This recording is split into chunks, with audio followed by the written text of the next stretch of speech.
en una fría mañana de invierno. Mi nuera me miró directamente a los ojos y dijo: Annie, este año no te invitaremos a Navidad. Y así fue como me borraron de mi propia familia sin que nadie se diera cuenta. Me llamo Eleanor Morgan, tengo 72 años, y fue este invierno, entre unos huevos benedictinos y un café tibio, cuando mi nuera me miró a los ojos y me dijo con una serenidad que helaba: hemos decidido no invitarte por Navidad. Ann lo dijo como quien comenta que lloverá el domingo. Mi hijo David estaba a su lado, la mirada hundida en la servilleta, sin decir palabra. No pregunté por qué no me moví, solo asentí y tomé otro sorbo de capuchino. Era más sencillo que permitirle al dolor asomarse. Estábamos sentados en Willowworth Café, en nuestra mesa de siempre, esa que tomábamos cada diciembre antes de las fiestas. A las paredes de ladrillo estaban adornadas con guirnaldas de pino. Luces doradas serpenteaban por los ventanales, y en el aire flotaba un aroma a canela y cera de madera. Pero aquel día, todo parecía ajeno, como si me hubieran echado sin abrir la puerta. Llegué temprano, como siempre. Pedí un capuchino y una rebanada de pan de arándanos con nuez. Ellie, la camarera con rizos cortos y mirada dulce, no necesitó que se lo pidiera. Me sonrió al dejar el plato. Qué gusto verla, señora Eleanor. Fue el único calor que sentí esa mañana cuando llegaron David y Hannah. Pensé por un instante que traían alguna sorpresa, quizás un adorno hecho por Clara, mi nieta. Pero no, lo que traían era una sentencia, clara y precisa, envuelta en cortesía. Este año queremos algo más sencillo, dijo Hannah. Clara ya es mayor y necesita su propio espacio. Y John es pequeño, ni se va a enterar. Ana sentí otra vez, no para darles la razón, sino para terminar la escena. No probé el pan, el café se enfrió. Saqué del bolso el cambio exacto. Lo dejé junto al plato con una delicadeza casi teatral. Imagino que pago yo. A nadie me lo negó. Nadie me preguntó si estaba bien. Me puse el abrigo sólido del café. Guay en la acera con el aire frío cortándome las mejillas. Comprendí algo. No me marchaba por rabia. Me marchaba porque la obra había seguido sin mí. Porque alguien había tachado mi nombre del guión sin avisar. No tenía prisa, no tenía destino. Caminé entre coches que avanzaban lentos sobre la nieve sucia. Madres, cargadas con bolsas de papel brillante, niños arrastrando mitones. Todos parecían volver a algún lugar, todos menos yo. Pasé por la librería a la que llevaba a David cuando tenía 8. Se pasaba horas mirando el mapa del techo, mientras yo rebuscaba ofertas. Aún colgaba allí el mapa, pero ahora en el escaparate había un cartel en liquidación, 60% en próxima mudanza. Otro hilo que se soltaba. Aquel sitio fue mío alguna vez, no por propiedad, sino por presencia. Conocía cada estantería, al gato del dueño, el chirrido de la puerta. Como tantas otras cosas que tejieron mi vida sin ruido, también eso se esfumaba. Igual que mi lugar en la mesa navideña, hay una clase de vacío que no corta ni hiere, solo atraviesa como el viento. Como si ya no ocuparas espacio, seguía andando. Pasé la pastelería donde encargaba las tartas de cumpleaños de Clara, la floristería donde compraba cada diciembre las poinsettias de Hannah. Nadie me reconoció. Quizás sí, pero yo ya no figuraba en su historia, al menos no en esta edición. No fue el abandono lo que dolió. Fue que ni siquiera mirara atrás, que se alejara sin vacilar, como si nunca hubiera estado allí. ¿Cómo? Si yo fuera transparente. Mi mano temblaba levemente mientras rebuscaba las llaves en el bolso. No era la edad. Era esa clase de estremecimiento que nace del silencio cruel, ese que no grita pero arrasa, como si la sangre, desorientada, intentara recuperar el ritmo de cuando una se sentía querida. David no dijo nada. No me defendió.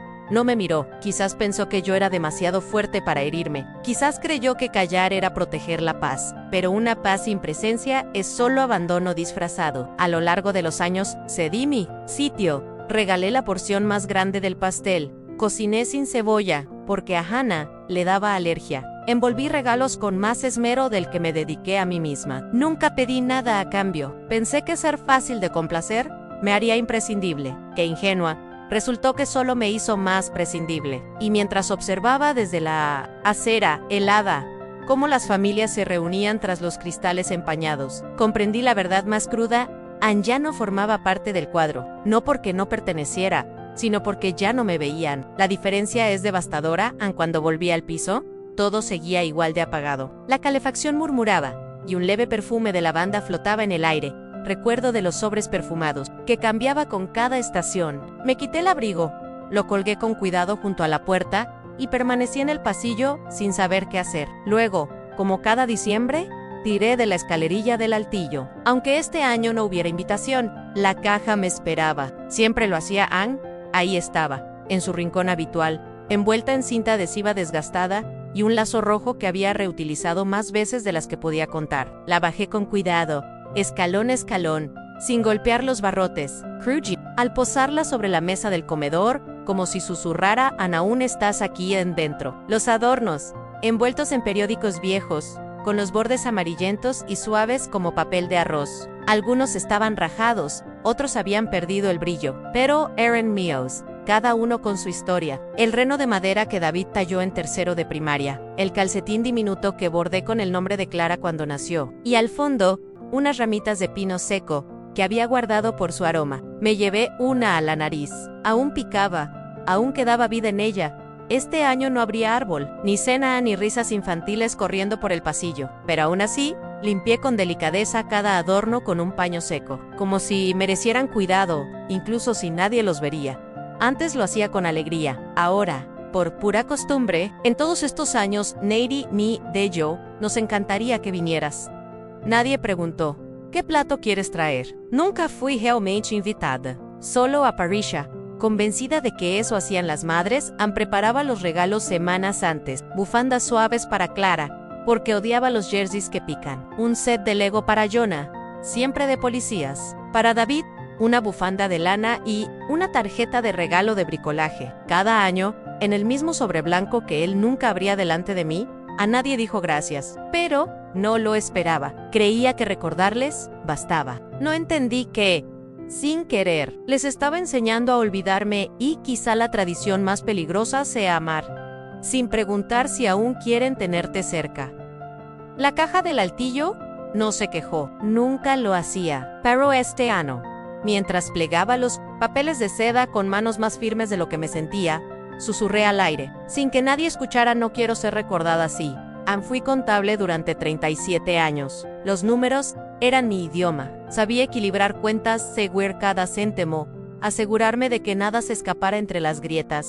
Pero nunca apliqué esa precisión a mi propia vida. Hasta esa semana, aquella mañana, despejé la vieja mesa de arce del salón. Tenía marcas, sobre todo donde se me cayó un plato en la última Navidad. Coloqué mi tablet, un bolígrafo rojo y una taza de café negro recién hecho.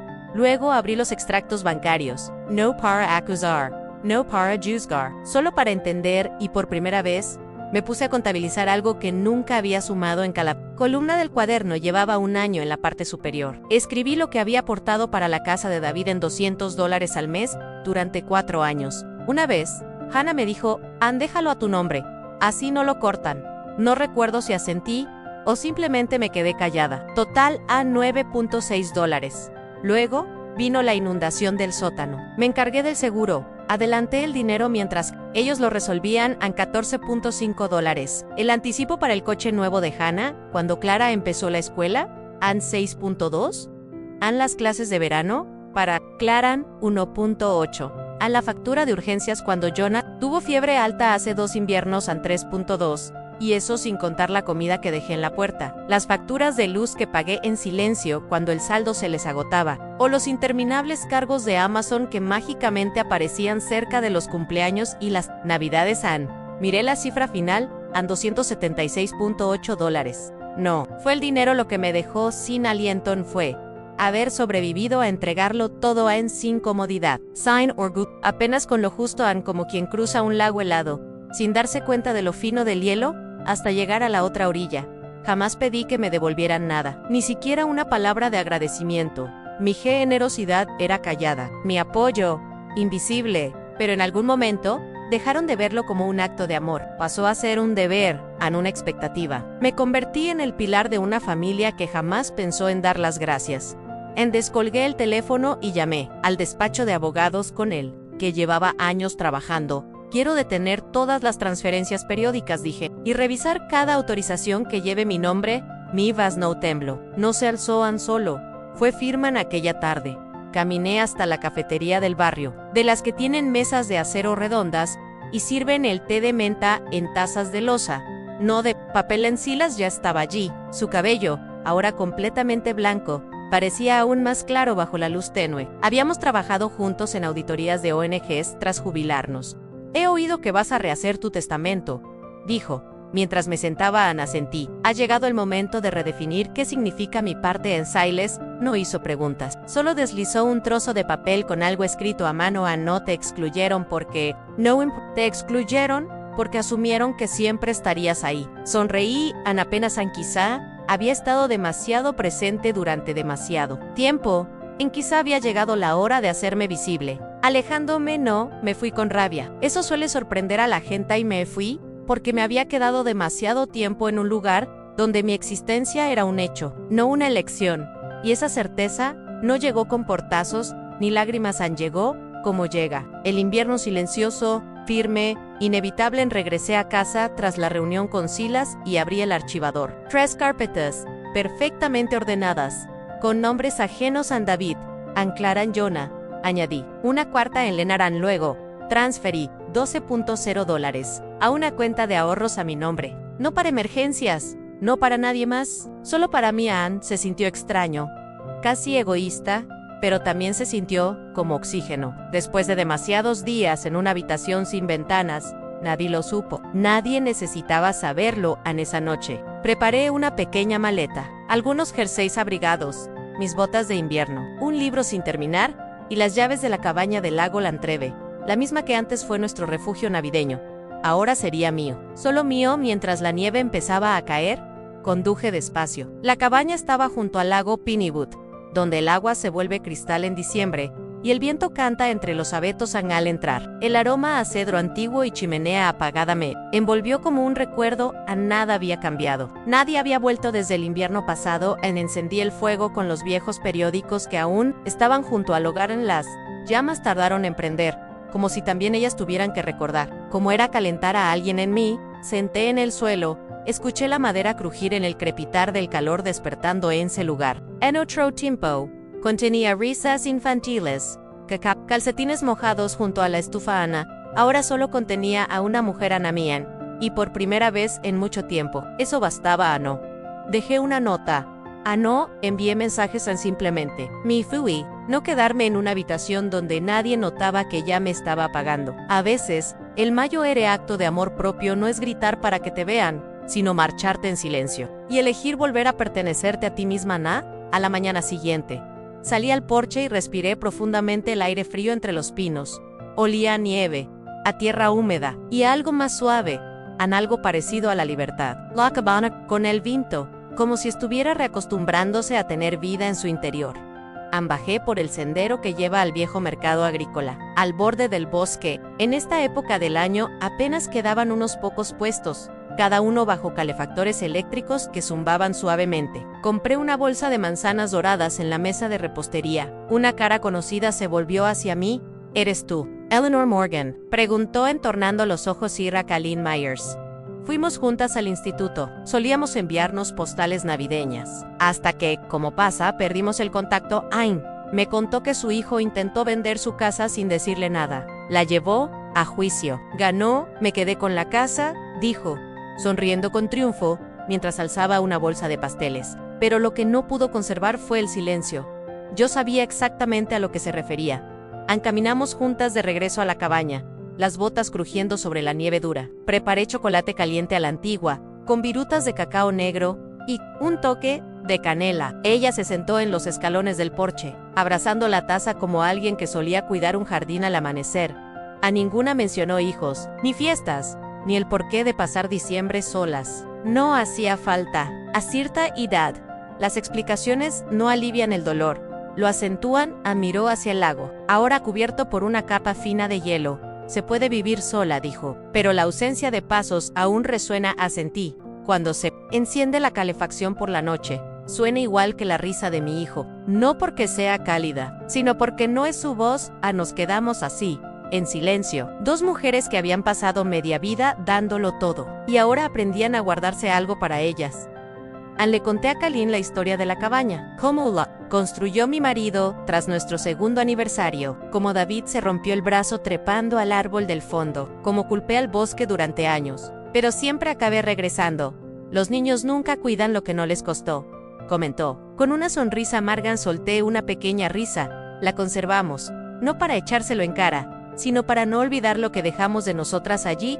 No respondió. No hacía falta. Hay frases que solo se dicen para que quien las pronuncia escuche su propia verdad.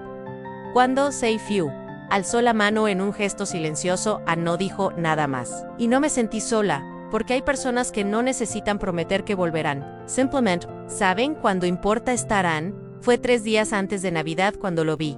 El Subaru plateado aparcado justo afuera de la verja, motor encendido en los cristales empañados desde dentro. La misma matrícula que David eligió cuando le ascendieron. En 2018, no corrí hacia la ventana, tampoco me escondí, simplemente me quedé de pie, la taza aún caliente entre las manos. Dejando que el silencio hablara primero. Pasados unos segundos, se abrieron las puertas. Hannah bajó primero, sosteniendo una caja envuelta con un lazo rojo. Luego apareció David, más lento, y entonces Clara, con una sudadera del mismo rojo, apretando entre sus brazos algo redondo hecho de ramas de pino y lana. Avery la puerto, sin prisas, sin reproches, solo con la calma de quien ya no espera nada. Y por eso, lo recibe todo. Hay café, si quieres, dije sin levantarme. Nada de abrazos, nada de lágrimas fingidas, solo el crujido de las botas sobre la nieve y el gemido del suelo de madera. Cuando cruzaron el umbral, Hannah dejó una caja envuelta sobre la mesa sin decir palabra. David echó un vistazo al lugar como si intentara reconocer un recuerdo de infancia que ya no le pertenecía. Clara se quedó cerca de la chimenea, clavando la mirada en el pequeño abeto que decoré con ramas de papel y piñas secas del jardín. Fue Hannah quien rompió el silencio, con una voz que parecía contener varios inviernos. Sé que te fuiste sin aviso. Pensé que solo necesitabas tiempo, pero Clara te ha echado de menos. Volví la vista hacia Clara. No habló. Solo colocó una corona hecha a mano sobre la mesa a un lazo de alambre, 2 copos de nieve de papel pegados con cinta. David se sentó frente a mí. Su voz apenas era un susurro. Desde que te fuiste, me he sentido perdido. No me inmuté. Solo bebí un sorbo de té. No estoy enfadada, dije, con calma. Solo que ya no vivo siguiendo instrucciones ajenas. No discutieron. No intentaron justificarse, porque en el fondo, sabían que por fin había empezado a elegirme a mí misma. Se marcharon sin preguntarme si volvería. No los acompañé hasta la puerta. Me quedé sentada, con la mano sobre el borde de la mesa, escuchando cómo sus pasos se alejaban entre la nieve antes de que el coche arrancara a través del cristal escarchado. Vi cómo Clara giraba la cabeza. Me dedicó una sonrisa. Era esa clase de sonrisa que uno tiene a los 11 años, esperanzada y temerosa a la vez. No supe si era para mí, pero no importó, porque, por primera vez en mi vida, no estaba esperando que alguien me eligiera, ya lo había hecho yo misma. Una semana después regresé a Page Pine, la pequeña librería de la esquina del pueblo, donde todo se mueve más despacio y con más ternura. Evelyn, la dueña, me saludó con un gesto cálido al verme entrar. Ellie, dijo, como si me hubiera estado esperando. Teníamos la esperanza de que volvieras. Llevaba una cesta con galletas de canela y un ejemplar gastado de Cuento de Invierno. Los niños estaban sentados en círculo, sobre la alfombra, cerca del ventanal empañado. Sujetaban el libro Cocoa con ambas manos y los ojos muy abiertos, llenos de esa clase de silencio que solo provoca la maravilla. Les conté la historia de una mujer que vivía sola en el bosque. No era una bruja, no era Anhada, solo alguien que, habiendo sido olvidada alguna vez, encontró paz encendiendo su propio fuego. No me preguntaron si aquella mujer tenía nietos. Solo dijeron, ¿nos contarás otra? Evelyn me entregó una pequeña tarjeta. Nos gustaría hacerlo oficial. Narradora residente. Leyó en voz alta, Mary Eleanor Morgan. Sonreí, no por el título, sino porque, por primera vez, mi nombre aparecía sin etiquetas, sin madre, sin abuela, solo Ellie. Y quizá eso sea suficiente. Quizá, después de tantos años de serlo todo para todos, al fin he recordado quién soy. Para mí misma.